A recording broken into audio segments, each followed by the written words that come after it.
my opinion. But I'm going to go ahead and jump in and start. So thank all of you for... Oh, what, Jack? What's up? I was just going to ask if we're moving into announcements. We will be, yes. So to start, I guess I'll just dive right into announcements. First off, thank all of you for coming to the continued reading of Anti-Oedipus for the Deleuze and Guattari Quarantine Collective. The short bit of housekeeping we're going to do up front. I'm once again live streaming. If you're on YouTube, thank you for being on YouTube. Please tweet this, send this out to people, and take a second to give us a like and all that fun stuff. We have a handful of people that have been showing up, which is great. Of course, you're more than welcome to join on our Discord server. We have a bunch of readings going. We have some new readings this week I know Kent is going to be wanting to talk about. And I know Jack has a couple things. So let's go ahead and move into other server announcements. Jack, why don't you start, and then we'll go to Kent for the big Jackie one. Sure thing, buddy. So Quarantine Literature just closed their voting polls, and it looks like Prometheus Bound by Aeschylus will be the text we're reading for this Saturday at noon PDT. And then finally, Simondon continues with their discussion, I believe still of technical objects, on this Sunday at 11 a.m. PDT. So we look forward to having you at both discussions. All right, and Kent, I know we have on the 2nd this week, we have Zizek starting Sex in the Field Absolute, which I'll be excited to join. And I also want to bring up Nietzsche's Thus Spoke Zarathustra reading group happens tomorrow, 2:30 PDT. It's on the Continental Philosophy server. Sex in the Field Absolute group is Wednesday at noon, and the Zizek down here below where you're at for this talk. And then also there's the Heidegger Basic Writings group that's on Friday at 3 p.m. We're reading on the origin of the work of art. I think with that, unless anyone has any last things to jump into, we'll start on the UrStaat, term completely devised inside of this book that has no references anywhere else except for things afterwards. So I'll go ahead and dive in. The city of Ur, the point of departure of Abraham or the New Alliance. The state was not formed in progressive stages. It appears fully armed, a master stroke executed all at once. The Primordial Urstat, the eternal model of everything the state wants to be and desires. Asiatic production with a state that expresses or constitutes its objective movement is not a distinct formation. It is the basic formation on the horizon throughout history. There comes back to us from all quarters the discovery of imperial machines that preceded the traditional historical forms. Machines characterized by state ownership of property, with communal possession bricked into it, and collective dependence. Every form that is more evolved is like a palimpsest. It covers a despotic inscription, a Mycenaean manuscript. Under every black and every Jew, there is an Egyptian, and a Mycenaean under the Greeks, an Etruscan under the Romans. And yet their origin sinks into oblivion, a latency that lays hold of the state itself, and where the writing system sometimes disappears. It is beneath the blows of private property, then of commodity production. The state witnesses its decline.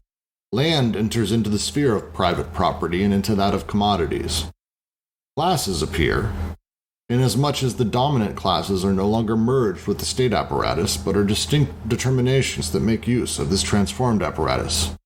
At first situated adjacent to communal property, then entering into the latter's composition or conditioning it, then becoming more and more a determining force. Private property brings about an internalization of the creditor-debtor relation in the relations of opposed classes.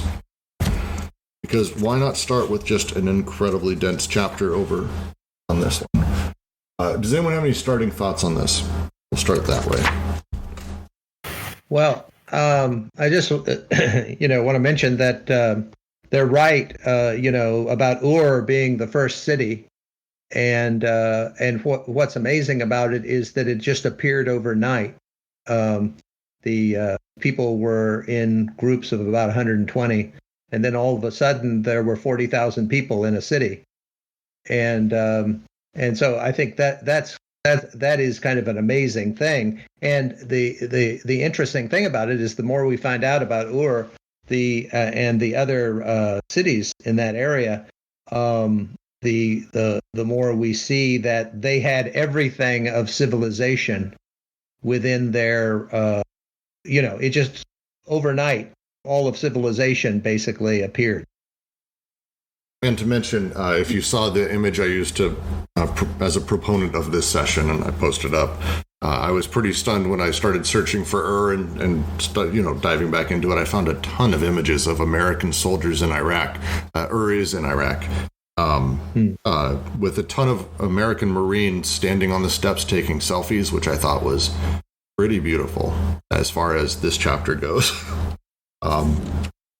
But that's the concept is they're talking about this, and they mentioned it early on. This there was only ever one state is something they mentioned in a previous a couple times, but they really started making the point in the previous section, and that is ultimately what the UrStaat is for people who are very much not against, not for anything that is idealistic or platonic. It seems that feels very odd that they've dove into this concept of this sort of everlasting state that is platonic, but that is very much what this is, the UrStaat. Well, so first, just to make a quick comparison with Umberto Eco and his essay Ur-Fascism, just to point this out, like sort of etymologically, but the use of Ur there refers to something that's not just like primal or sort of like sort of originating, but something that like is sort of persevering and not quite everlasting, but enduring. So like when they're talking about the UrStaat of the city of Ur here, it's appropriate too etymologically because they're referring to something that continues to endure. The reason I say I agree with you that the UrStaat has the similarity to like a platonic idea, but it also doesn't, because it's kind of interesting how they're setting this up in the sense that the UrStaat seems to kind of have this quality of being this sort of form that all these things, all these different states reference and work with and try to reestablish. So it's like it almost seems like it's off limits, but because they're qualifying as, at least this is kind of how I'm reading it, because the UrStaat seems to kind of go latent, it's got this interesting quality of not necessarily being fully transcendent, but rather like being hidden and then seeming to return. Yes, they're just organizing their notes. Yeah, there we go. We'll give Alyosha a chance to figure out his microphone. Feel free to jump in whenever. But the Vassalizer, hell of a name, asked a great question. What is the relationship between debts and classes and private property? So obviously that is a huge question, specifically in this paragraph, the way that it seems that they're laying it out, not to give a preview of the rest of the section, but it's the idea that upon the creation of the state itself, the writing system essentially starts to disappear into that. And at that point, we have the concept of commodity production take over the idea of land. And private property becomes a thing inside of that. And with private property, blah, blah, blah, with communal property, the classes appear the moment that these things start being created. The moment we have private property becomes out of commodities, classes appear, inasmuch as the dominant classes are no longer merged with the state apparatus, that the controlling empowered classes are no longer part of the state apparatus directly. They begin to emerge outside of that, at first situated adjacent to communal property. The public land, the in feudal systems, the king over everyone. There's tons of communal property. They are situated essentially next to that. But over and more time, the determining force happens that private property brings about an internalization of creditor-debtor relations between these two opposed classes. It's a kind of a preview of and an outline of really where the rest of this section's going. At least that's how I read it. How about now? Can you hear me now? Much better. Or no? Much Yes. better. Okay. I don't think what I was going to say was too enlightening. All I was going to say is I feel like this thing of whether it's Platonic or not is connected to, they keep saying this throughout the section, they keep saying there's only ever been one state. And they're, from what I can tell, it seems like they're trying to reverse this usual kind of formula of like, oh, there's primitive communism and then there's, feudalism and this, and there's capitalism and socialism. And they're trying to say that thing that Kent was saying of, the state formation kind of comes all at once, that what we see later coming into being, so like forms of the law and other classes, which seem to be in contradistinction to the state or fighting with the state or reining the state in. It seems like what I can see from this is that they're arguing that those are actually byproducts of the state itself. And, it's typical to kind of look at it in that linear progression fashion. But just, yeah, so that they at one point they talk about Marx's thing about going from the abstract to the concrete rather than from the concrete to the abstract. And I don't think I'm using this word correctly, but I wonder if for Deleuze, he's seeing it as this Urstat as a potential. That he talks about potential sometimes, or it's a state which all other forms of the state are related to, not as an ideal form, but as like, that genealogical basis from which they all come. I don't know if that's just gobbledygook. But. No, I think, it's a thing, obviously we're going to have to spend time in the review tomorrow because it's one of the things I find confusing about this section, because my first read of this and how I've read it in the past is that the state emerged overnight. As Kent said, it actually is, they're describing a state that literally emerged overnight. So they're not really being facetious or snarky. This happened, a ton of people get together in order for a ton of people to exist together. The apparatus of the state, the machine, needs to exist.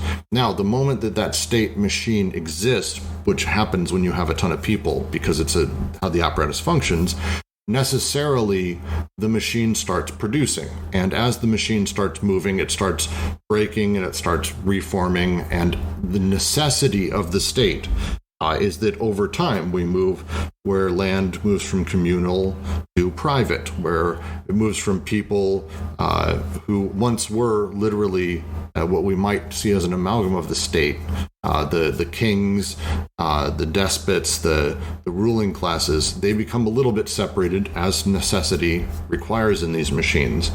And slowly what happens is classes get produced, debt becomes a thing, all of these things become created as a necessity in the machine that is the state.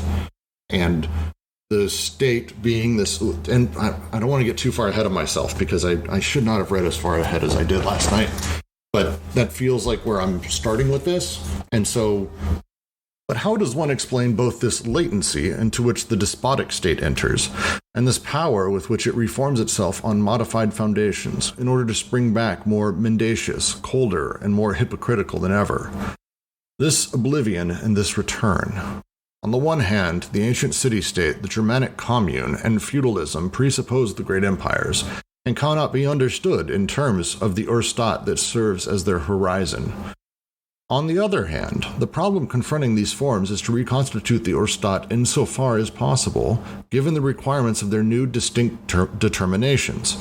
For what do private property, wealth, commodities, and classes signify? The breakdown of codes. The appearance, the surging forth of now decoded flows that pour over the socius, crossing it from one end to the other. The state can no longer be content to overcode territorial elements that are already coded. It must invent specific codes for flows that are increasingly deterritorialized, which means putting despotism in the service of the new class relations, integrating the relations of wealth and poverty, of commodity and labor, reconciling market money and money from revenues.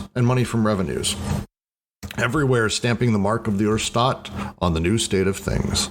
And everywhere the presence of the latent model that can no longer be equaled, but that one cannot help but imitate. The Egyptians' melancholy warning to the Greeks echoes through history. You Greeks will never be anything but children.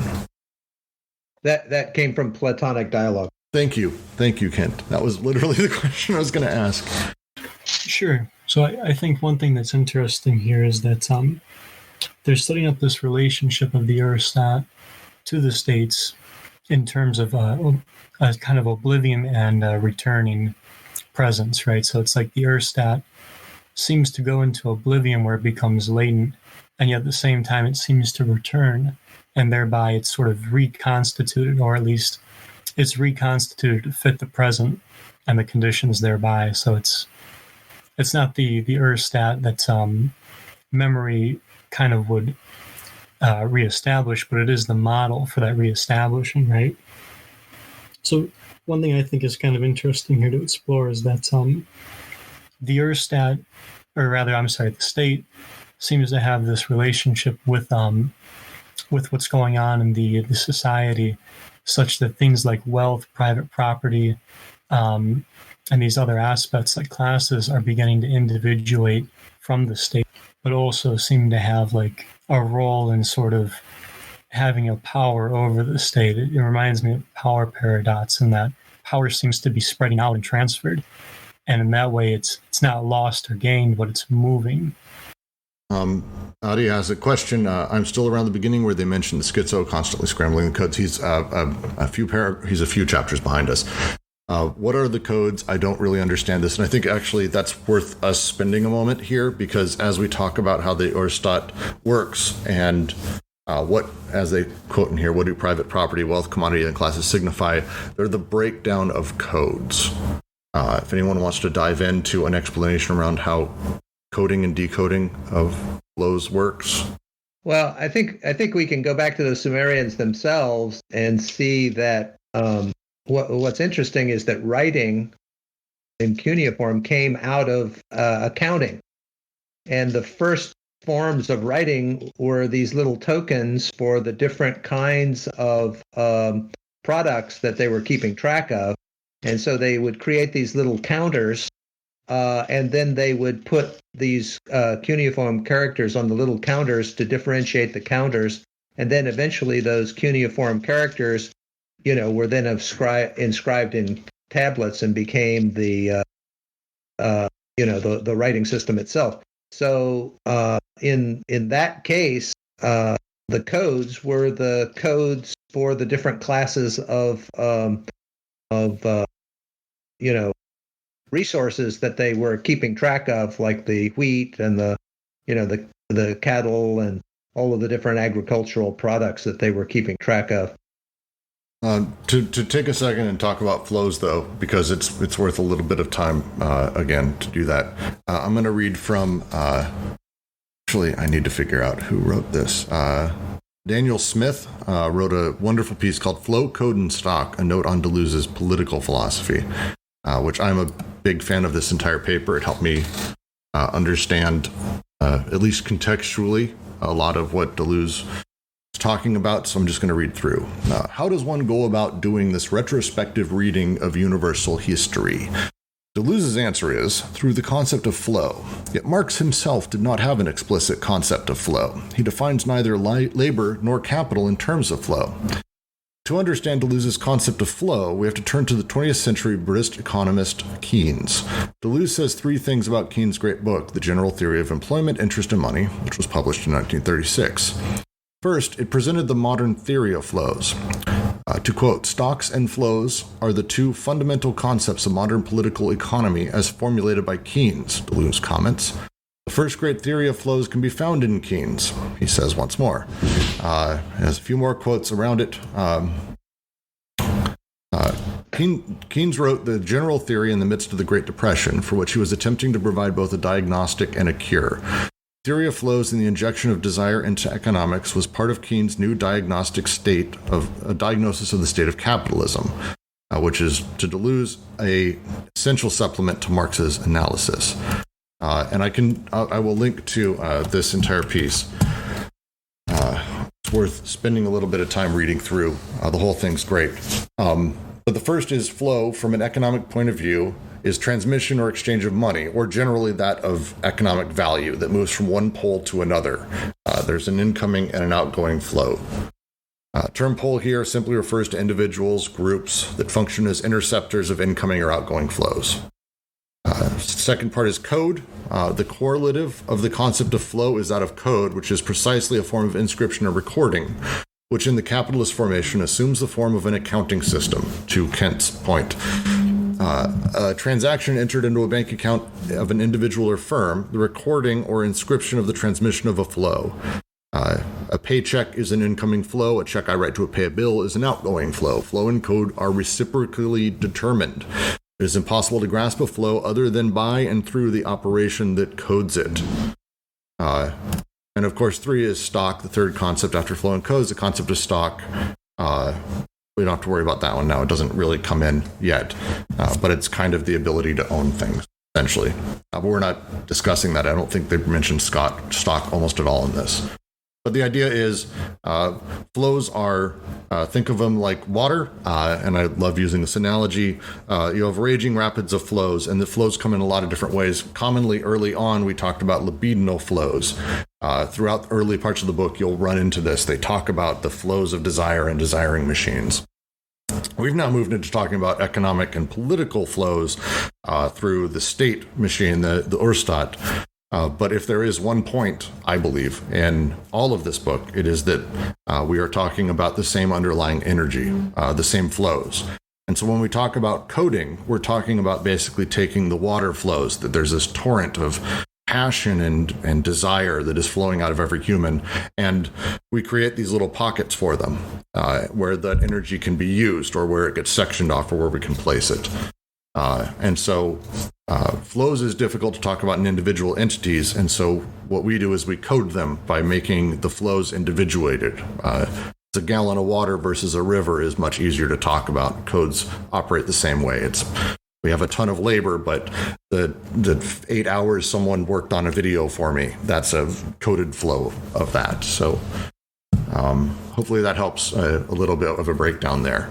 And it's still a thing I'm trying to formulate exactly how to sort of simplify the entire concept myself, because I find a very poetic and beautiful way of talking about just in general economies and desire, which are really one and the same in this. One thing that might be good to mention here is that the Ur was a very, because they've gotten the writings of the people of Ur and those other cities in Sumer. We know a lot more about their civilization than we know about Egypt, because the Egyptians wrote on papyri. And basically, all we have left, really, of the Egyptian civilization is what they inscribed on their tombs.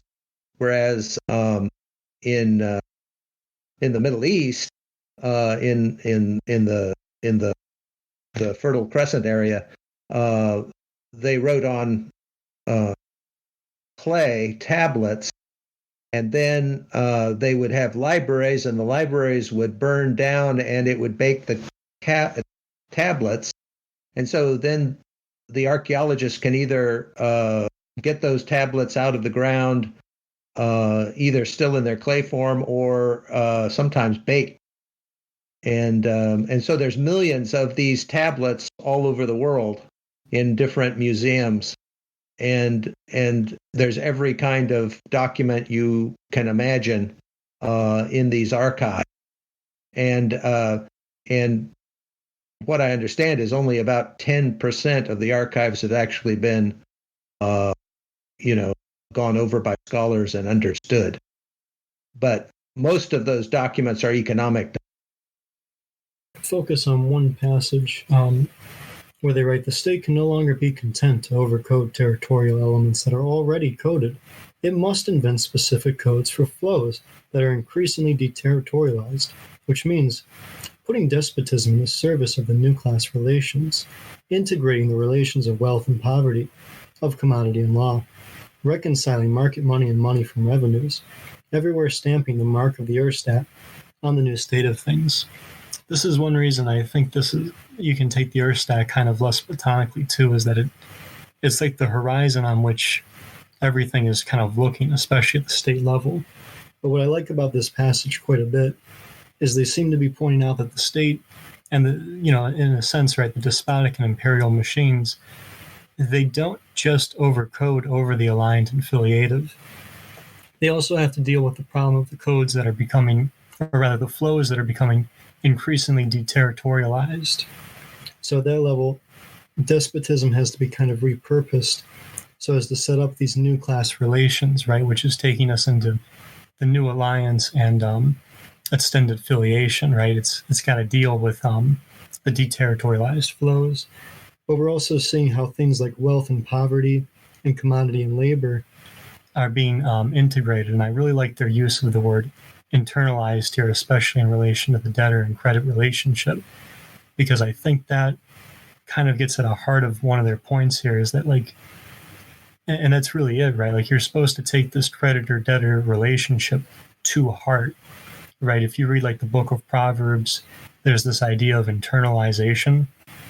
And coming from a business background, this is something I see time and time again in business ethics literature, is that you're supposed to internalize a kind of ethics. But I think you can see with Deleuze and Guattari that ethics could be bound up in this debtor-creditor relationship, and thereby in relation to this kind of this UrStaat. And this is where their comment where it says there was only ever one state, which I think is it's a very haunting way to sort of put it. That's ultimately their point, is that the state as it's existed and as it's been created maybe has had changes. But the reality is, once you start the process of this way of coding flows, specifically economic flows, you can't help but have this state continue on. The great line, the desire of the most disadvantaged creature will invest with all its strength, irrespective of any economic understanding or lack of it, the capitalist social field as a whole. Flows, who doesn't desire flows, and relationship between flows and breaks in flows. Old Deleuzian line, such a good one. Yeah, and to hit one last point here, I really think in the last two parts of that passage, reconciling market money and money from revenues, everywhere stamping the mark of the UrStaat on the new state of things. First, I would say, like, this is interesting to me too from a business perspective, because the market is now being needed to reconcile with revenue, right? So, like, what merchants take in needs to match what's in the market. This is a basic accounting point, but it shows that this problem of accounting comes into play, where all of a sudden you need things to balance financially. Although that's not exactly how it works, is it? But I really like that final phrase, everywhere stamping the mark of the UrStaat, the new state of things, because this seems to me to be intimately bound up in what the despotic does. Is it, they use this in relation to, like, desiring production, where desiring production is, like, marked upon things, or like there's a grafting. In the same way, I think it's a good point they're making here, that the UrStaat is effectively marked upon different things in the society. So, like, it's embossed upon them. Yeah, I like that. Any other questions before we continue moving on? Well, I'd just like to say that what's the interesting thing here is that they're saying the UrStaat appears as this emergent event all of a sudden, and like another example of something that appeared all of a sudden that was a unique event was life. So when they go back and they look at the DNA and all the different species and so forth, what they discover is that life only arose once. It didn't arise over and over again. So, like, some things that are invented multiple times by different people, but there are certain phenomena that appear just once and never, the invention is never reoccurs. And so basically what they're saying here is the UrStaat is like that. And if you ever get a chance to go and see a presentation of the things from Ur, it's very impressive of how sophisticated they were, the grave goods they found, musical instruments, games, just everything, cosmetics, everything of cultured life just appeared together all of a sudden, and there's no real explanation for it. Well, and actually that is a great way for us to segue into the next paragraph, because it starts with the line, This special situation of the state as a category, oblivion and return, has to be explained. To begin with, it should be said that the primordial, despotic state is not a historical break like any other. Of all the institutions, it is perhaps the only one to appear fully armed in the brain of those who institute it. The artists with the look of bronze. That is why Marxism didn't quite know what to make of it. It has no place in the famous 5 stages: primitive, communism, ancient city-states, feudalism, capitalism, and socialism. It is not one formation among others, nor is it the transition from one formation to another. It appears to be set back at a remove from what it transects and from what it resects, as though it were giving evidence of another dimension, a cerebral ideality that it is added to, superimposed on the material evolution of societies, a regulating idea or principle of reflection, terror, that organizes the parts and the flows into a whole. What is transected, superseded, or overcoded by the despotic state is what comes before. The territorial machine, which it reduces to the state of bricks, of working parts henceforth subjected to the cerebral idea. In this sense, the despotic state is indeed the origin, but the origin as an abstraction that must include its differences with respect to the concrete beginning. We know that myth always expresses a passage and a divergence. The primitive territorial myth of the beginning expressed the divergence of a characteristically intense energy, what Marcel Griaule called the metaphysical part of mythology, the vibratory spiral. In relation to the social system and extension that it conditioned, passing back and forth between alliance and filiation. But the imperial myth of the origin expresses something else. The divergence of this beginning from the origin itself, the divergence of the extension from the idea, of the genesis from the order and the power, the new alliance, and also what repasses from filiation to alliance, what is taken up again by filiation. Jean-Pierre Fanon shows in this way that the imperial myths are not able to conceive a law of organization that is immanent in the universe. They need to posit and internalize this difference between the origin and the beginnings, between the sovereign power and the genesis of the world. The myth constitutes itself within this distance. It makes it into the very object of its narrative, retracing the avatars of sovereignty down through the succession of generations to the moment when a supremacy, this time definitive, puts an end to the dramatic elaboration of the udnerstanding. So that, in the end, one no longer really knows what comes first and whether the territorial machine does not in fact presuppose a despotic machine from which it extracts the bricks, or that it segments in its turn. To read the footnote there. It's worth very quickly. This is a lot. Everyone, I have questions, but first I want to read the footnote to the line. I'm going to read the line and then the footnote. That is why Marxism didn't quite know what to make of it. It has no place in the famous 5 stages: primitive communism, ancient city-states, feudalism, capitalism, and socialism.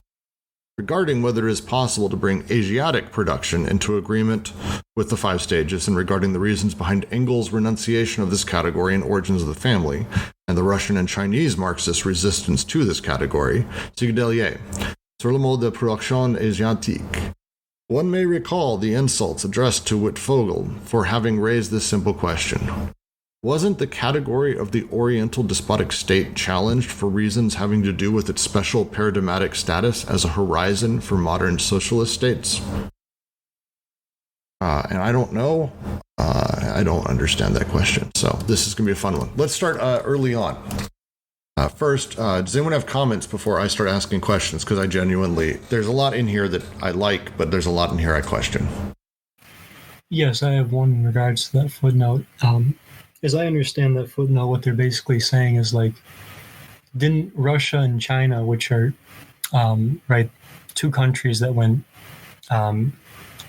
so-called socialist, or at least had like a surge of Marxism, didn't they disagree with the, at least the question seems to be, didn't they disagree with Asiatic production as a horizon for their socialist states, which is effectively to say, aren't they trying to take the take the light off of the role of the state that they seem to have lifted out of history, right? The point being that isn't these aren't these societies just another stamping of the UrStaat, and thereby, by extension, isn't this just another Asiatic production within the 5 stages?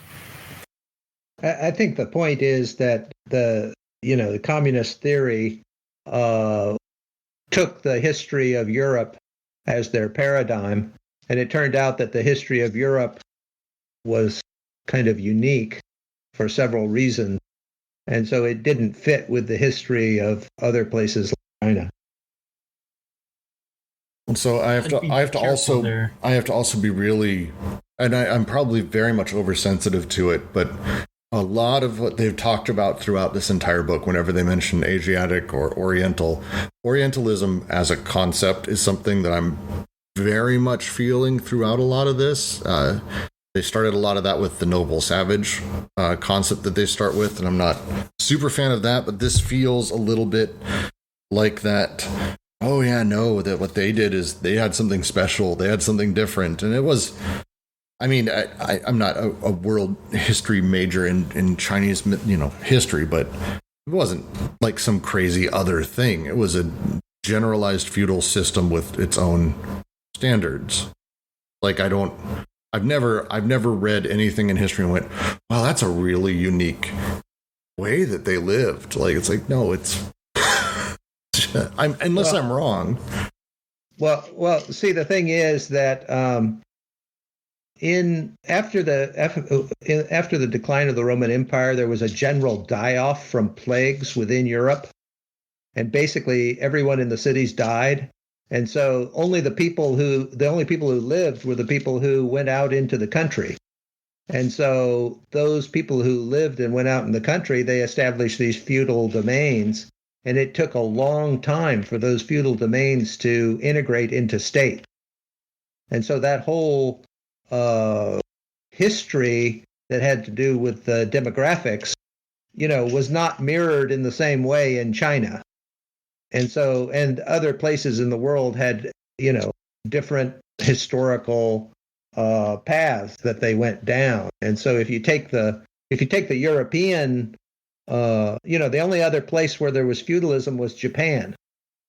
So if you take that paradigm from Europe and you start applying it to everything, then, there's problems. So, and to mention, I think Alyosha is also right that the timing of the book coming out, we're talking about work that they had done in the 60s. And that was, we can call it the awkward years of anthropology, to put it lightly. It's not as bad as the early 40s, where some of the shit I read is amazing. But like it's obvious they're trying to, like, I like this. They're rereading in this pseudo anti-racist way that is like the Louis C.K. of theory. Not far off from a good way to put it, actually, because they're trying to make a larger point. They don't have all the knowledge that we have at this point. I think that works. It's an awkward way. And then when they talk about Asiatic production as a concept, again, does anyone here have that background? Because I don't understand what they truly mean by, like, Asiatic production.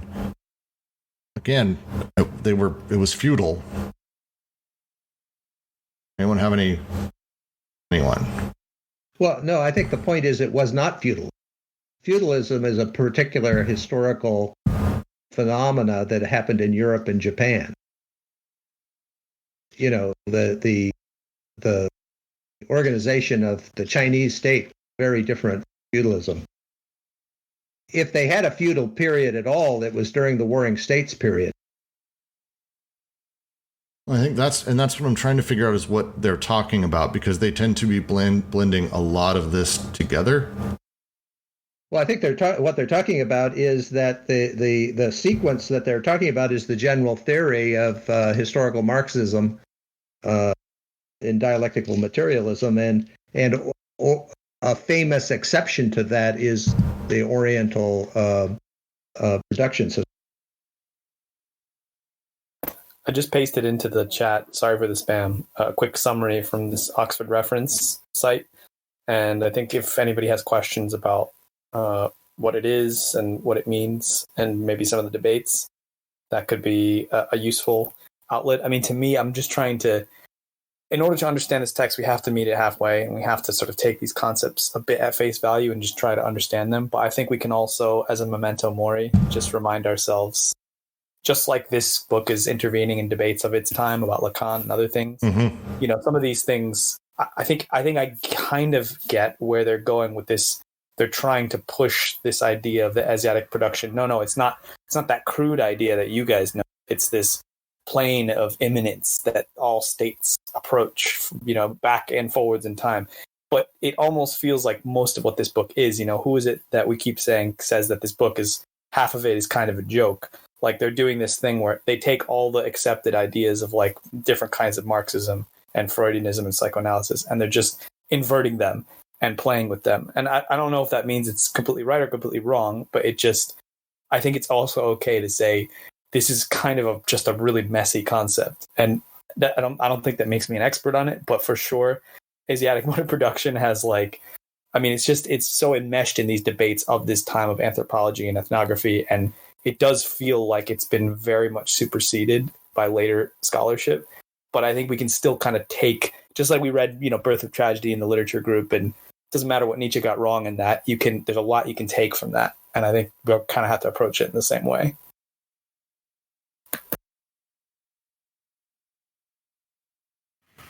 This may help. This is a quote from Marx. Amidst Oriental despotism and the propertylessness which seems legally to exist there, this clan or communal property exists, in fact, as the foundation, created mostly by a combination of manufacturers and agriculture within the small commune. A part of their surplus labor belongs to the higher community, which exists ultimately as a person, and this surplus labor takes the form of tribute, etc., as well as of common labor for the exaltation of the unity, partly of the real despot, partly of the imagined clan being the god. So you can kind of see what they're getting at with what they're talking about Asiatic production in the way that at least the society that Marx is referencing here is constructed with the despotism and with the classes, such that surplus labor is moving up to the higher community, right? So this is a basic point about class and Marxist economics, but this is also this upper community, this higher class, this despotism that you might call the state, or at least the state in connection to the classes that have power over the apparatus. Exists as a kind of person that takes tribute. So, right, like Deleuze and Guattari would say it's taking, it's reclaiming a kind of debt, right? But I think you can kind of start to glean what they mean by Asiatic production here. So they're essentially talking about, and it seems like, Marx is directly talking about, obviously the things that happened, it was kind of his life, and what he was able to observe or study contemporaneously would be the ends of the dynastic rules of China, I think was around that time.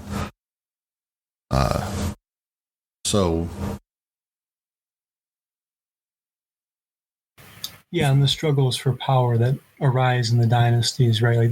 Guattari and Deleuze make a point earlier on that this is why there was never a revolutionary investment, right? Because this is kind of like, if you know Cat's Cradle, it's the same point at the end of the story, right? The people who take power maintain the system and thereby reconstitute the state, or more effectively, the UrStaat is once again stamped. This will be something for sure to talk about.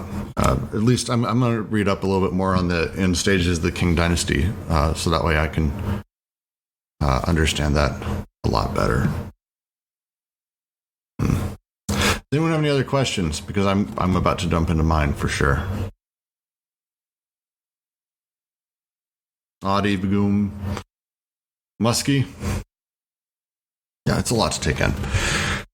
So I'm gonna actually go down and talk about a very specific section that I really want to understand, because I think it's the point they're trying to make, I believe, Between the sovereign power and the genesis of the world, the myth constitutes itself within this distance. It makes it into the very object narrative, retracing the avatars of sovereignty down through the succession of generations to the moment when a supremacy, this time definitive, puts an end to the dramatic elaboration of the dynastia. Does anyone understand what the flip this is? So, revisit the top of its sentence. The special situation of the state as a category, oblivion and return, has to be explained. So, well, real quick, what is dynastia? Like, I can't find anything on that. Like, it's a word that's used, but it seems like literally I can't find it's lordship in Greek. That doesn't make sense here. It's cool. I don't know Grial well enough to comment on that part, but what part of what this paragraph is trying to do is establish how the state works in this categorical way, such that there's oblivion and return intimately linked into the state, right? And so when they're laying out this myth, or rather, when they're laying out the role of myth here, it's in contrast to how myth is working in the primitive territorial machine, right? Where you've got like, so let me try this before I go there. They're working with what's arguably a metaphysical part of mythology, which is the way that this characteristically intense energy is being expressed in a kind of divergence, right? So rather a passage and a divergence. So like the primitive territorial myth, I think what they're trying to say here is like there's a way that energy creates the primitive territorial representation, or rather the energy within that representation is thought to give birth to the alliant and affiliative, and moving in between them, powering them. You could almost compare this with like desiring production, right? A kind of primitive energy or primal energy that's flowing and constitutive, except we're talking about a representation, right? So where they go further is they talk about how the imperial myth is going to have to deal with something else. The imperial myth has to deal with how the new alliant and the extended filiation are constituted, and in that constitution, the divergence is particularly important here because the imperial machine has got to diverge from that of the primitive machine, but in doing so, it has to maintain its counterposition. So this is what they mean when they say like the genesis is diverged from the beginnings. That is to say, like the empire, if you like, finds its own big bang and its own history, and that big bang is separate from that of like what comes from the earth and the primitive.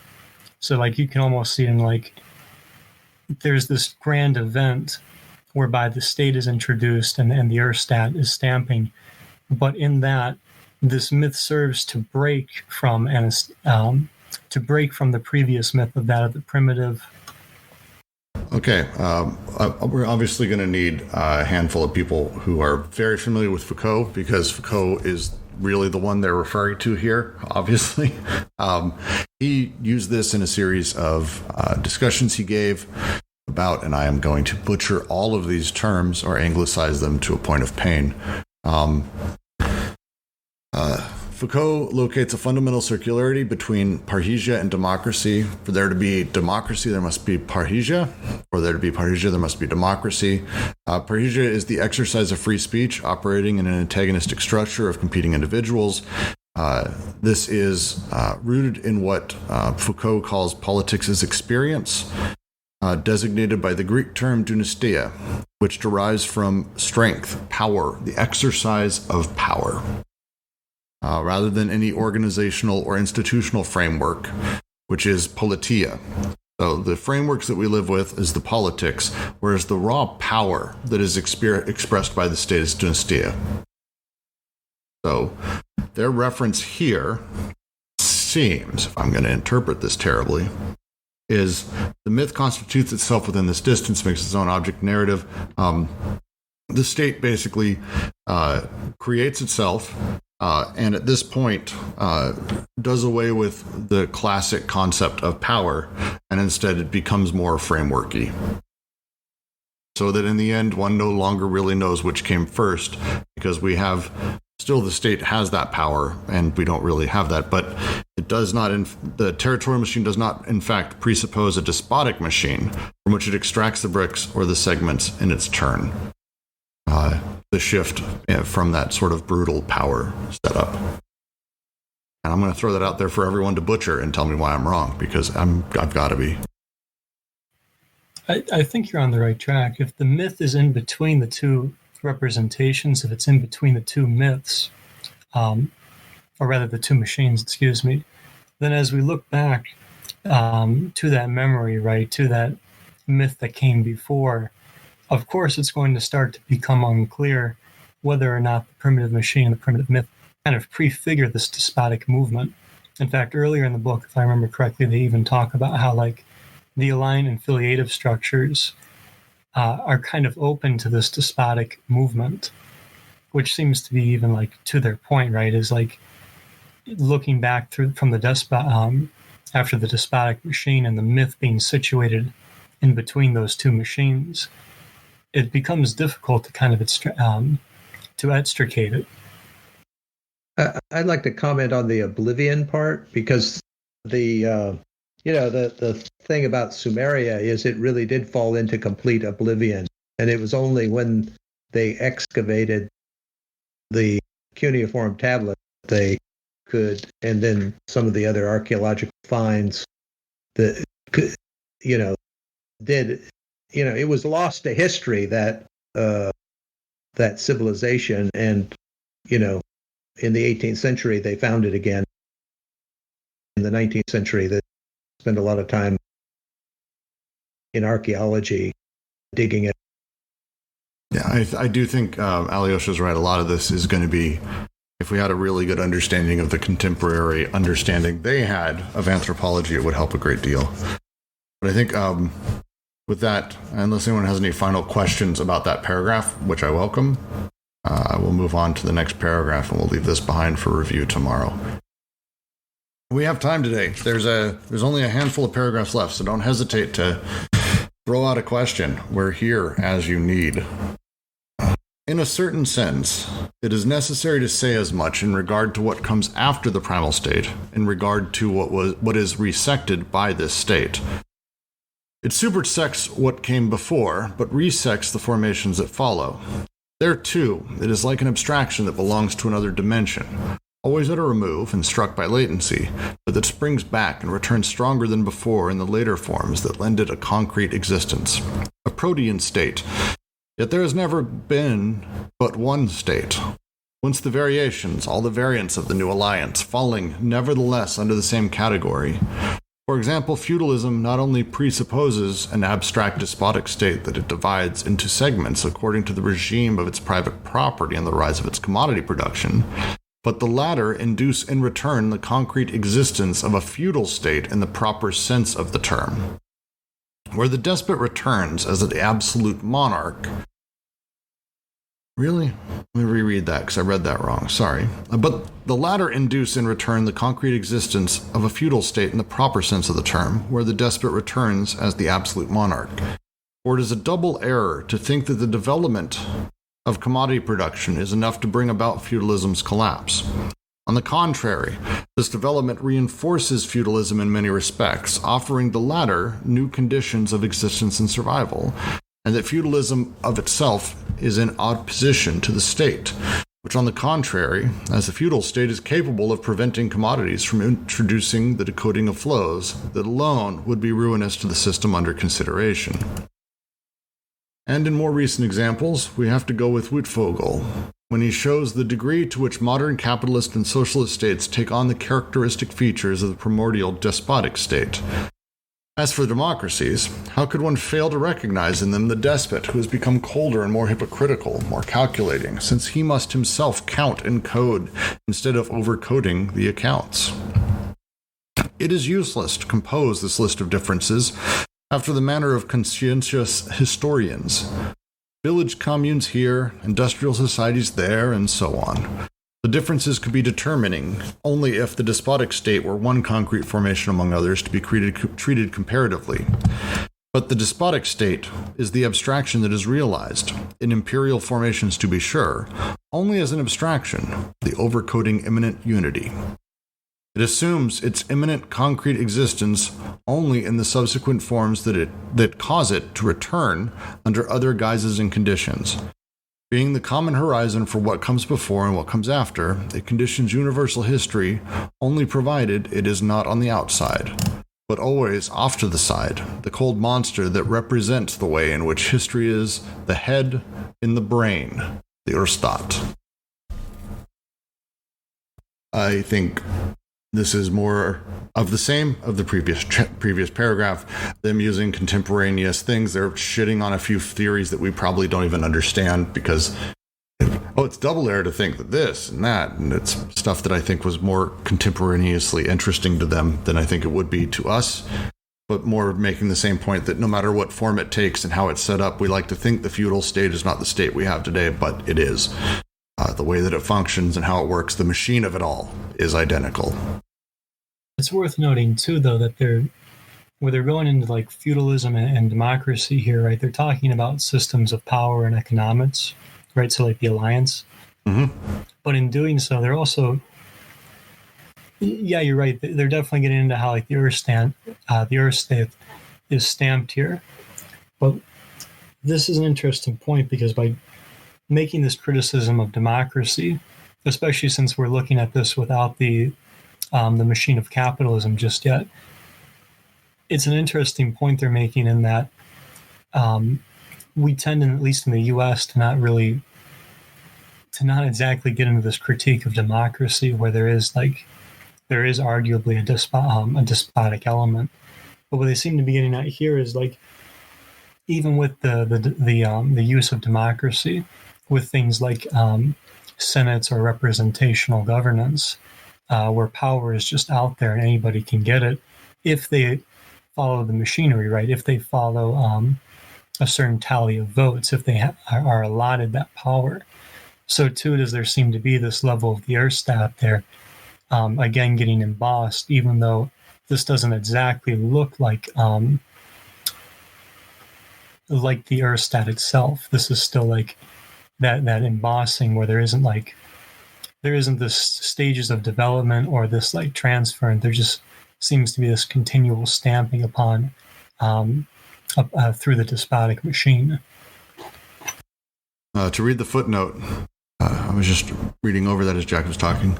Maurice Daub has shown how the development of commerce, of the market, and of money had very diverse effects on feudalism, at times reinforcing serfdom and the whole array of feudal structures. Studies in the Development of Capitalism, reference note 70.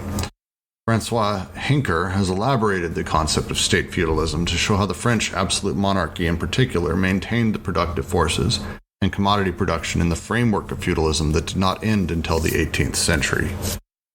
That, again, I think they're talking through things that were contemporaneously being discussed, but I think since then we have a better grasp of, even at a generally academic level.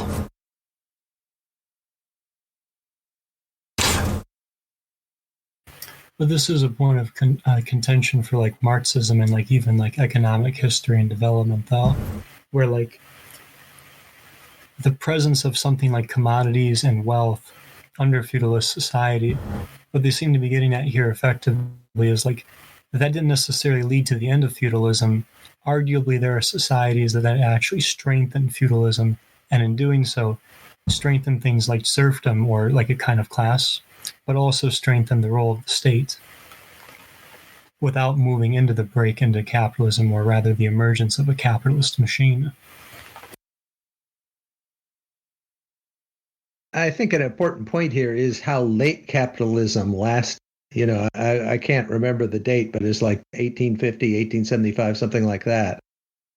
And so it's not something that, you know, there was the Renaissance in Italy and then the Renaissance in Europe, but feudalism lasted through all that right up until around 1850. I understand. To go back to reading just quickly out of Flow Code and Stock, Historically, for instance, one thinks of the fact that the Middle Ages, usury, the lending of money of interest, was considered to be a sin, once the figure of Jewish moneylenders as the Shylock. Since they were not subject to this Christian restriction, the Jews became lenders and bankers, a line of flight in an otherwise overcoded economy. Similarly, it was not until 15 of August 1971, a few months before Anti-Oedipus was published, that the US dollar was removed from the gold standard and instead allowed to float freely on the exchange market, a further decoding of money that broke the centuries-old link between money and precious metal. The history of money is one of primary topics of Deleuze's retrospective reading of history. Primitive economies functioned in terms of a code of barter, in terms of direction and relation of exchange between objects. But the reintroduction of money as a general equivalent was enough to destroy these codes. This is what happened during colonialism, with cargo cults, etc. What money showed was that the objects being bartered in primitive economies were themselves simply qualified pieces of labor to which there corresponded a given quantum of value. They were simply very qualified flows, forms of stock. In other words, primitive codes were already operating in conjunction with these flows, but they warded off these flows. Primitive societies kept merchants and blacksmiths in subordinate positions. They cordoned off exchange and commerce precisely because the abstract or fictional quantity of money was enough to break the primitive codes. Deleuze holds to the thesis that money was invented by the state as a means less of encouraging commerce than of controlling commerce through taxation, which is talks about quite a bit. Again, it's worth reading this whole thing, but I thought I'd go into that because I think a lot of their entire setup is really talking about how the underlying coding of flows, how these things operate, is really what we should be looking at, rather than the state being, they introduced commodification that destroyed feudalism, and now we have the state apparatus. And it's like, no, they kind of have always operated, and here's the function of how the state works. And if you look at it this way, this has always been the case. It's just changed forms. Again, my interpretation. But they're about to actually just get into Marx. I'll go ahead and continue reading. Marx recognized that there was indeed a way in which history proceeded from the abstract to the concrete. The simple categories are the expression of relations within which the less developed concrete may have already realized itself before having posited the more many-sided connection or relation which is mentally expressed in the more concrete category. While the more developed concrete preserves the same category as the subordinate relation. End quote. The state was first this abstract unity that integrated sub-aggregates functioning separately. It is now subordinated to a field of forces whose flows it coordinates and whose autonomous relations of domination and subordination it expresses. It is no longer content to overcode maintained and imbricated territorialities.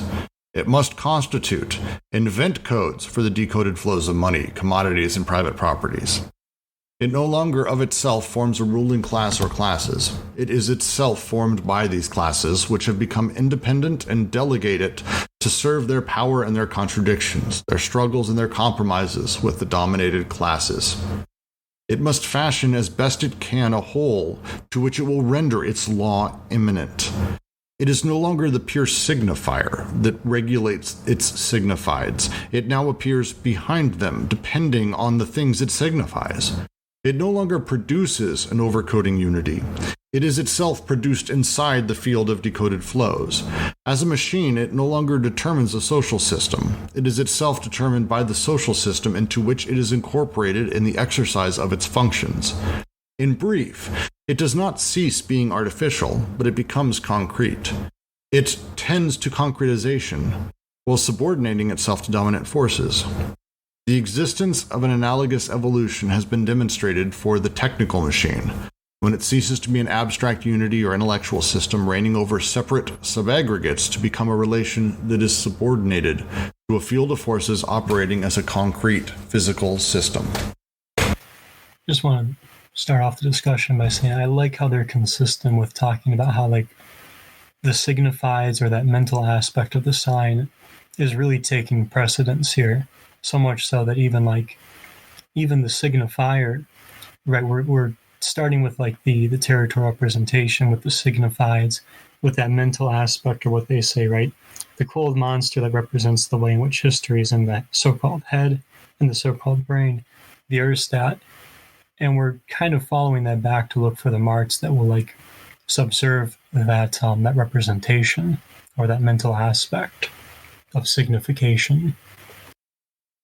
I would also wonder, the way that they talk about the state here early on, the state was first an abstract unity that integrates subaggregates functioning separately.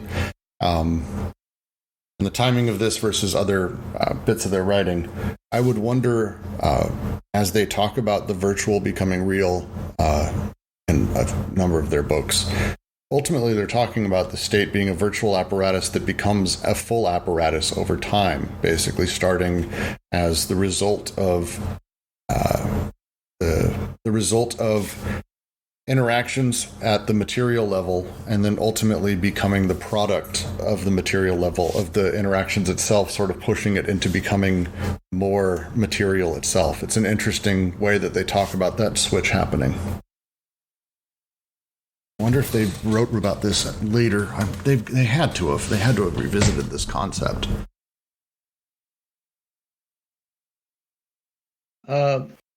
One thing to think about here is that the in Sumer, in Ur and Uruk and those places, they were self-conscious about the fact that they had created this new thing, which was their civilization, and they had a ontology for that, where they had these things called me, M-E. And so the word may is kind of like their word for existence or being. It's a copula as a verb, but as a noun, it means these arts of civilization that were the foundation of the civilization. And there were 101 of them, and they had lists of these, and I think they've found about 70 of them in different manuscripts, what they are. And so it's really interesting to go and read what they considered the arts of civilization.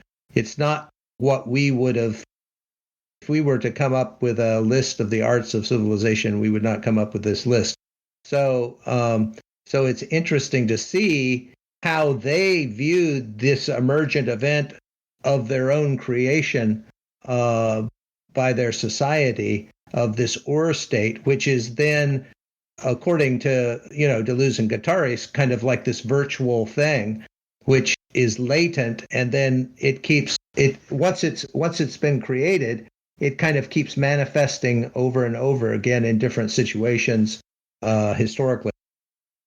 And it adjusts how it needs to. It's reminding me a lot of, I wonder if there's a reason for this. Reminding me a lot of how they were talking about the Oedipus complex in the previous chapter.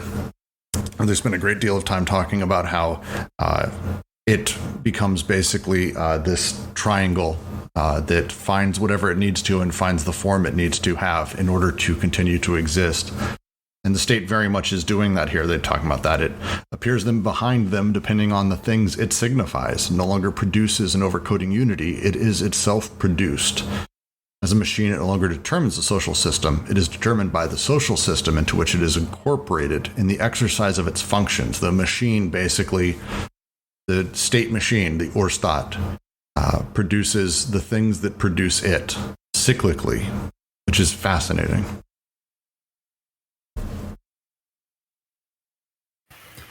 Yeah, I think this is where they're actually quite brilliant in talking about how the UrStaat moves from oblivion to its return, and the return always seems to be more intense in the sense of like cruelty, of hypocrisy, and that, or rather of terror. And I think that's a really interesting point because of that. The UrStaat, I kind of compare with like Foucault's quadrille, where like it's almost like the UrStaat is going into the hidden part of the quadrille, right, where you can't really see it, or it's being latent, but then it's emerging, right? And at that level, it's sort of, I think the technical term is hyperstaticizing, where the abstract concretizes. Any last thoughts here before we move on? Does anyone want to comment on the last sentence? Is that, is that anything like Simondon's book on technology? The footnote is to Simondon and that particular text. Oh, okay, great. Okay, so this is a reference to Simondon. Yeah, he's cited here.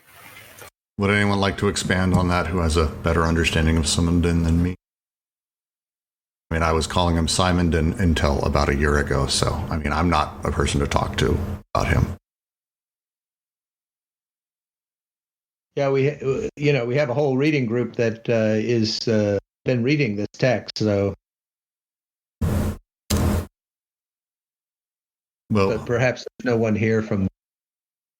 Yeah, they're not here right now. We'll see what we can do about getting them. I'm gonna ping them in the chat real quick. Simondon group, we need you. Please join the review tomorrow.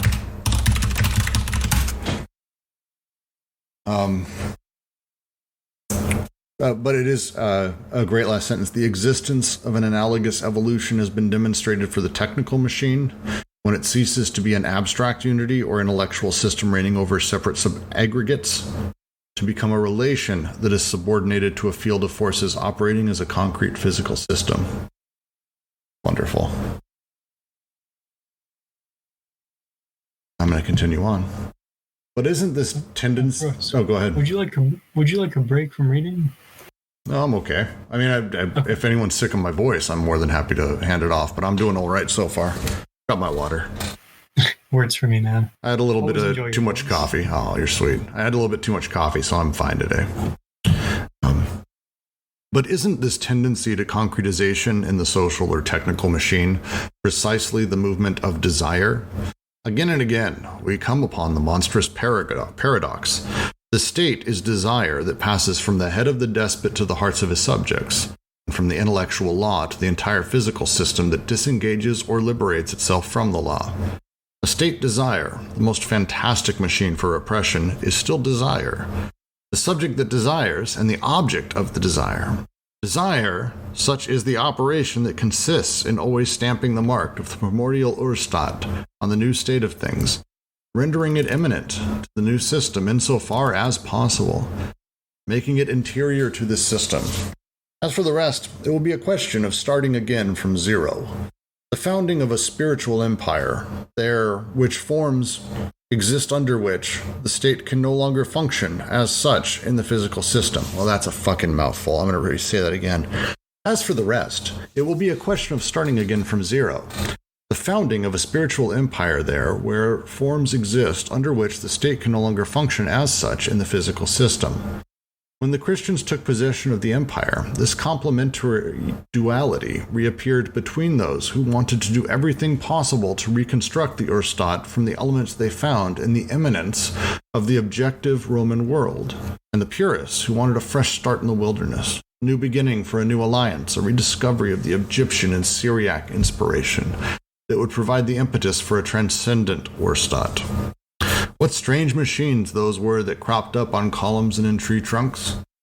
In this sense, Christianity was able to develop a whole set of paranoiac and celibate machines, a whole string of paranoiacs and perverts, who also form part of our history's horizon and people our calendar.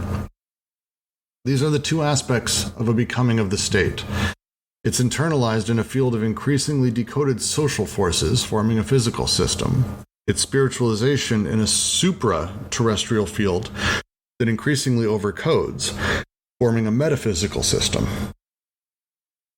The infinite debt must become internalized at the same time as it becomes spiritualized. The hour of bad conscience draws nigh. It will also be the hour of the greatest cynicism, that repressed cruelty of the animal man made inward and scared back into himself, creature imprisoned in the state so as to be tamed.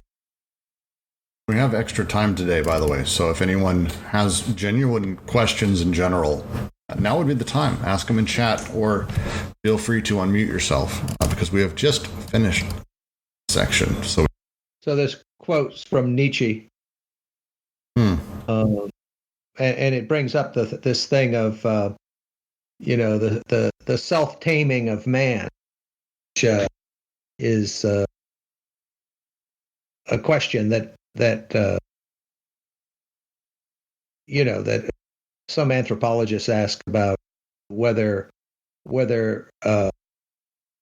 human beings engaged in domestication of other human beings in history, because some of the characteristics of human beings today are similar to characteristics of domesticated animals. Interesting. I read this. I probably read it differently when I read it in Nietzsche, but I read this here very much talking about sort of the self-repression or social repression that we experience internalized, where we've repressed ourselves, our desires, our flows on behalf of the state, the creature imprisoned in the state so as to be tamed. That's us doing it to ourselves. The repressed cruelty of the animal man made inward and scared back into himself. Reminded of an old story of a man who beats his dog every day and it's chained up. One day the dog gets out and attacks a woman. He's like, "That's why I chained it up and beat it." Very much the sort of nature of self-repression. But maybe that's just me. Anyone have questions, thoughts? I think you've got an interesting point there too, though, because this predator-debt relationship is internalized in a spiritual sense, right? So, like, this is kind of like probably a clear idea for most, but like I think of John Milton here. In one of his sonnets, he talks about wanting to be like a slave to God, but more directly in terms of Deleuze and Guattari, you could read Milton from Deleuze and Guattari's perspective as like internalizing the creditor-debtor relationship at the spiritual level in relation to the state. And their reference here to when Christians took possession of the empire, the duality reappeared between those who wanted to do everything possible to reconstruct the UrStaat and those who wanted a fresh start. The line right before, I think, is the reference they're making. It's a question of starting from zero, the founding of a spiritual empire where forms exist under which the state can no longer function as such in a physical system. The reference earlier to that concept of power, the concretized physicality and power that they had. Where's the line? Where's that word I was trying to? Dynastia. The actual direct imperial power of the state becomes secondary to the implied spiritual power of the state, essentially. And when Christians took possession of the empire, that duality reappeared because people wanted to bring back, this is the Roman Empire, we also wanted a new way of going. And so, in this sense, Christianity was able to develop a whole set of paranoiac and celibate machines, string of paranoiacs and perverts. Those are the people who work for the despot, or in this case, the state, who form part of our history's horizon and people our calendar, which I think is a people to our calendar. In this regard, Jacques Lacarre has called attention to the figures and moments of Christian asceticism, Egypt, Palestine, and Syria, starting with the 3rd century. First come gentle paranoiacs who install themselves close to a village, then withdraw into the desert, where they invent astonishing aesthetic machines, expressing their struggle against the old alliance and filiations. The St. Anthony stage, as they call it. Next, communities of disciples are formed, monasteries where one of the main activities is to write the life of the founding saint.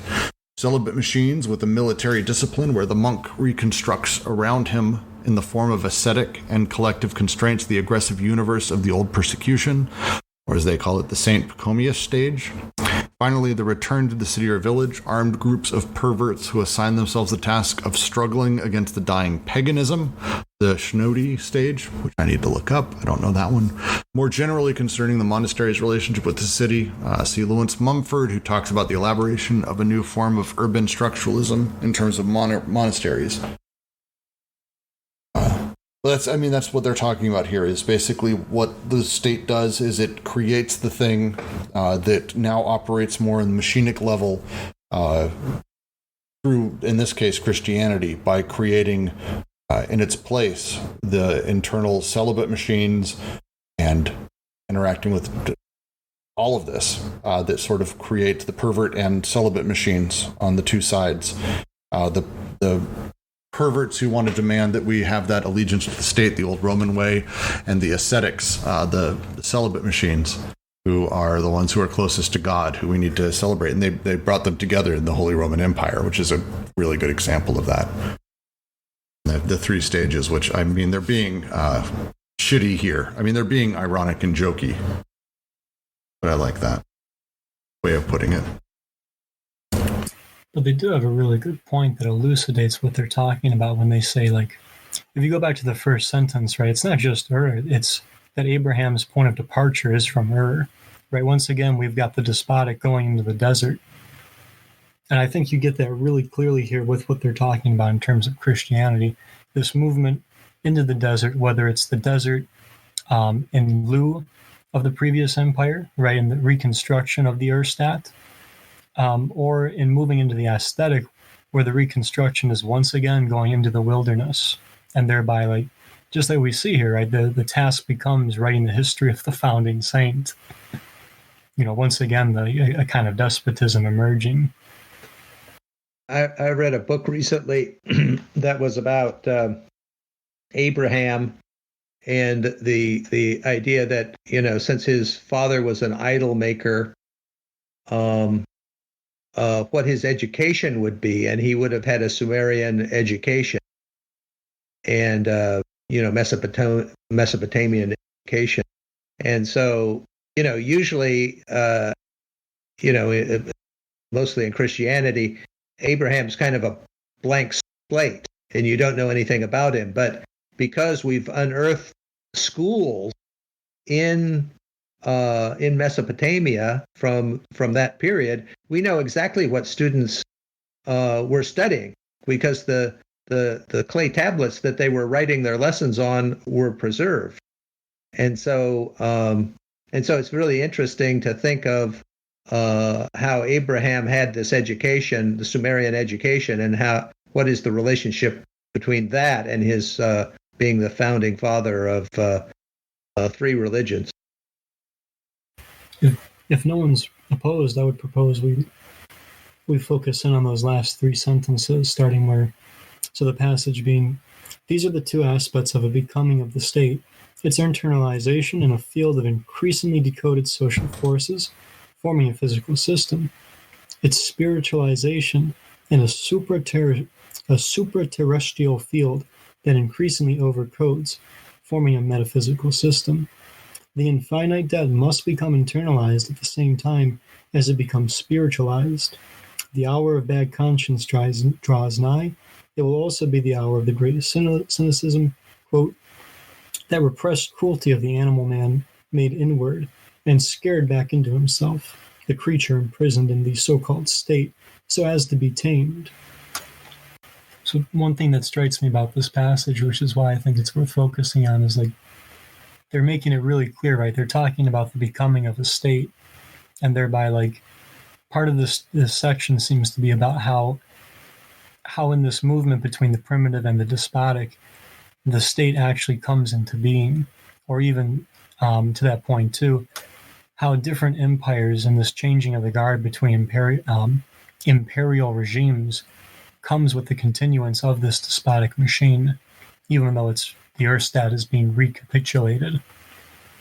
They really don't tell us, though, who they're talking about when they talk about internalization and spiritualization within Christianity when it took over the Roman Empire. No, they're not too specific there, but I think this passage does enough to elucidate the point that, like, as the state is coming into being, as it's becoming rather, there are these two aspects that are part of this process of becoming, which is the internalization of decoded social forces into the physical system, which seemed to be their point about the Simondon quote that we talked about, or rather that Simondon reference. And then on the other hand, there seems to be the spiritualization that is this overcoding, right, in reference to the primitive system, and thereby like a metaphysical system is developed therefrom. Yeah, I can see where you're coming from there, because like you've got the physical and the metaphysical conjoined here in the becoming of the state, right? You've got you've got a physical system developed through the internalization of these increasingly decoded social forces, right? So you've got this physical system that's internalized within the state. This seems to be like the concrete level. But when they talk about like the spiritualization of the metaphysical system, like this leads me back to their comments about exegesis, where they're talking about how like the introduction of writing with the despotic machine comes into this level of, well, what does it mean, right? With this emphatic question of like, critical textual analysis at like a spiritual level, where like the states are higher because you're dealing with the spiritual. I don't want to use the word states again, but this spiritual matter. Yeah, I just wish they'd give more hints about what they were talking about with respect to the Roman Empire transformation. Like, for instance, what strange machines those were that cropped up on columns and in tree trunks. Where is that in this paragraph? I'm trying to find So it's in the last paragraph, about halfway through, and the comment there, I'm assuming, is also a reference to the part I was reading at the bottom there, where they're talking about the ascetics and the perverts, and specifically the machines that they're talking about that cropped up in columns and in tree trunks. They're talking about carvings, statues, the symbolism that existed inside of those, and the difference between them, and those that existed right prior to the sort of formation of the Holy Roman Empire as it, spread everywhere it did. That's my understanding, is they're kind of like laughing about what strange machines those were, because they kind of, Christianity, when it took possession of the empire, did see a lot of people split off and start spreading around to new places. And there were a lot of offshoots that were very much more, I would say, the term naturalistic, but probably that's the wrong term, that went to the woods and carved in trees and did that thing. Well, what I wonder is if they're talking about the Desert Fathers. In Egypt, there were these people, the Desert Fathers, who were basically monk, but, there weren't any monks at that time, but they were Christian fathers who went into the desert. And they did some pretty strange things. Like one of the asceticisms was to climb up a pole and sit on top of the pole. And another one, I think, was eating grass. So there's kind of this litany of very weird things that early Christians did as ascetic practices, and maybe they're referring to that. Yeah, I think I'd agree with both of you, because, like, again, it's this going without, right, into the desert, where we find the machine of the strange that is this, like, that works with the despotic machine, right?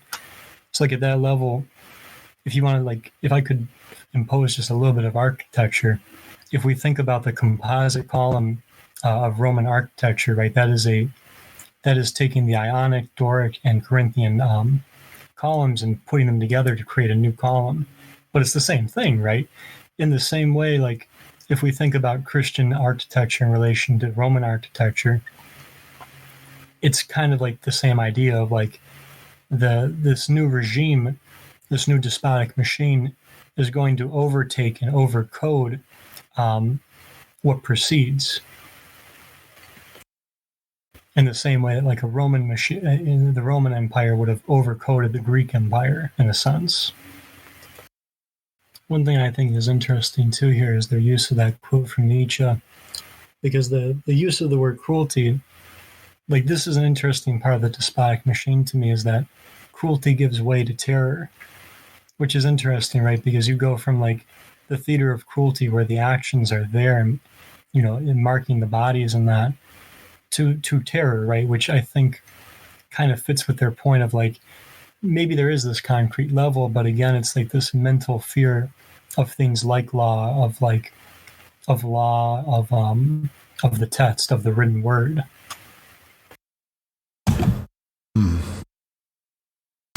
All right. I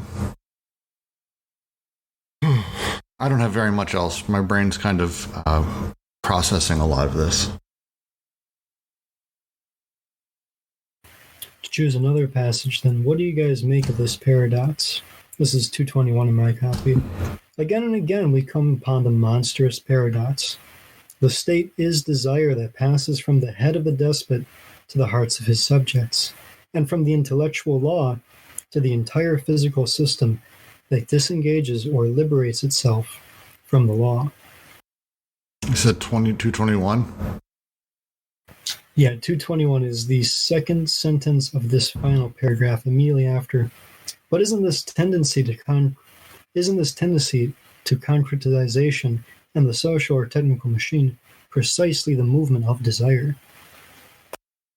So, one question we can start to wonder about is what does it mean that the state is desire here? Or conversely, what does the state do as desire? What does desire do as in this process of becoming state? Well, it says that the desire,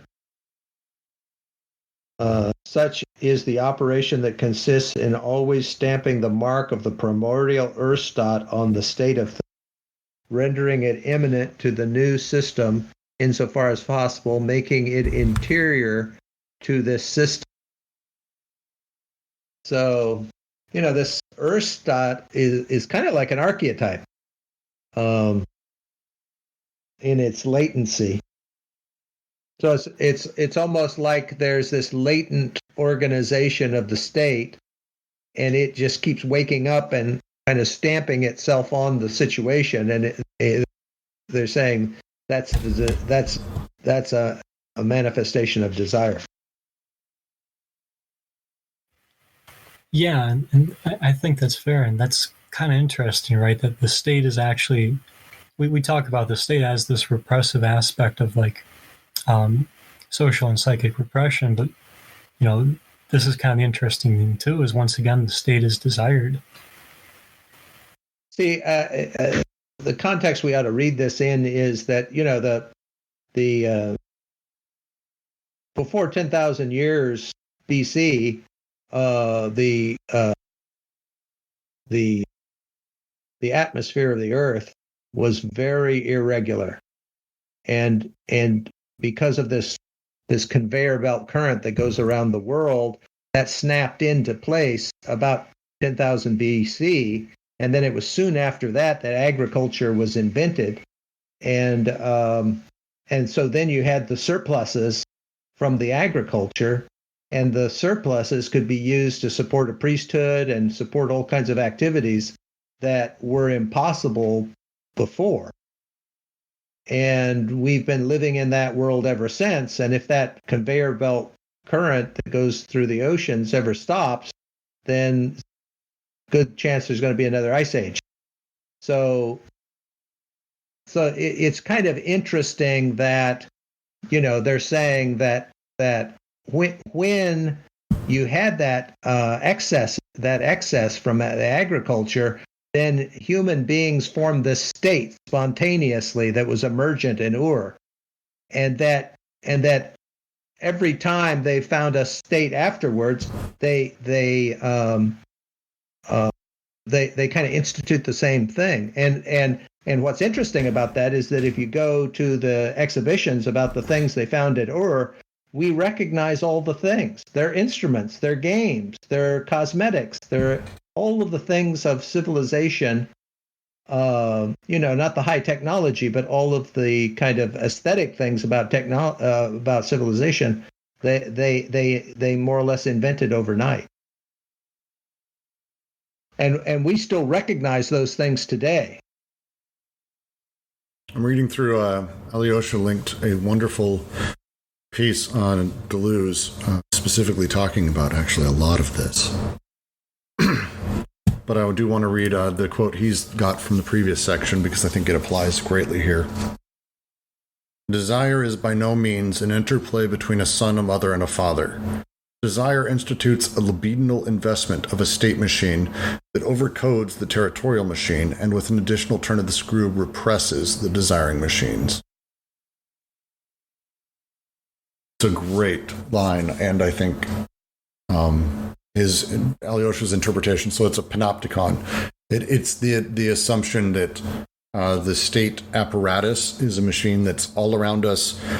It's always coding our desire and repressing desiring machines just through its sheer existence. And that's the UrStaat, is that. The over time that just has taken place. And that's what they referred to when it switched from being this sort of direct machine that you could look at and sort of a state which is more conceptual and now exists behind the scenes, behind the things, because the state apparatus internalizes itself. Yes, it's just the idea that the state internalizes itself. Yes, 100%. It's interesting. It's a lot for us to read. I'm going to go ahead and start slowly closing out this reading, and I think we've got a few links in the chat. Please join us tomorrow for our review of this, because we're about to dive into the next section, which is the civilized capitalist machine. And I'm starting to think that their concepts of civilized and uncivilized is more sarcastic than anything. But